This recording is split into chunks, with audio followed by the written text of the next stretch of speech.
कुणाला गांजाचं असतं, कुणाला दारूचं असतं,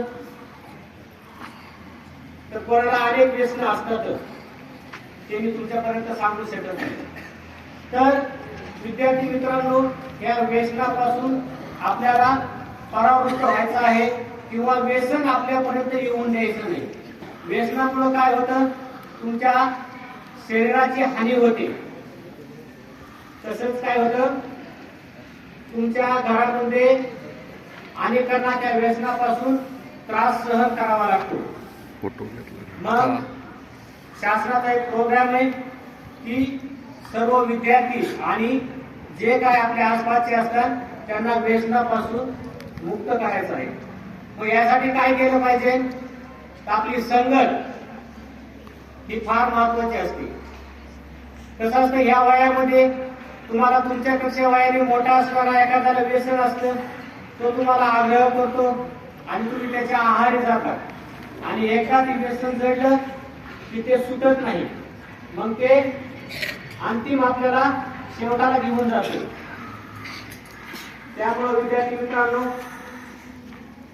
आपले आदर्श कोण असले पाहिजे, तर आपले आदर्श कोण असावं, तर आपले आदर्श असावं छत्रपती शिवाजी महाराज, छत्रपती संभाजी महाराज, डॉक्टर बाबासाहेब, महात्मा फुले, सावित्रीबाई फुले. हे लोक कोण होऊन गेले हो? हे महापुरुष कशामुळे झाले? ते कधी व्यसनाच्या आहारी गेले नाही. त्यांनी काय केलं, त्यांनी फक्त समाजसेवा, अभ्यास आणि लोकांना काही देता येईल त्या गोष्टीमध्ये त्यांनी आयुष्य घातलं. आपण सुद्धा त्या पद्धतीने महापुरुष होऊ शकता असं काही नाही की ते झाले आणि आपण होणार नाही. फक्त आपली काय पाहिजे, मानसिकता पाहिजे आणि काय पाहिजे, समाजासाठी झटण्याची आपल्या बुद्धीमध्ये क्षमता असली पाहिजे. आपण आदर्श कोणाचा घेतो? आपण आदर्श नको त्या व्यक्तीचा घेतो. मग हे जाहिरात येते, त्या जाहिरातीमध्ये दाखवलं जातं विमल खाल्ली की काय होतं, मग आपण थम्सअप केलं की काय होतं, हवेत उडतो का ना तो. मग आपल्याला अशा लोकांचा आदर्श घ्यायचा नाही, तर आपल्याला आदर्श घ्यायचा तर महापुरुषांचा घ्यायचा. महापुरुषांचीच पुस्तकं वाचायची, बरोबर का नाही? कोणती पुस्तकं वाचायची? शिवचरित्र वाचायचं. जे जे महापुरुषांनी पुस्तकं लिहिले ते पुस्तकं वाचल्यानंतरच आपल्यामध्ये परिवर्तन होणार आहे. आपल्यामध्ये टीव्ही पाहून, रील पाहून परिवर्तन होणार आहे का? तर सध्या काय माहिती का, खूप सगळ्या मुलांना रीलची खूप अट्रॅक्शन झालेले तयार. आणि तुमच्यासाठी सांगतो, ते सुद्धा व्यसन आहे. मोबाईल बघणं, रील बघणं हे 100% व्यसन आहे. तुम्ही बघता ना, रील बघायला लागले की एक बघितली की पुढची येते, पुढची वेळ आली की त्याच्या पुढची येते.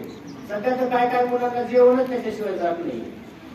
मोबाईल जवळ असला तरच जेवण जात, अन्यथा जेवणच जात नाही. तर हे तुम्हाला लागलेलं व्यसन आहे.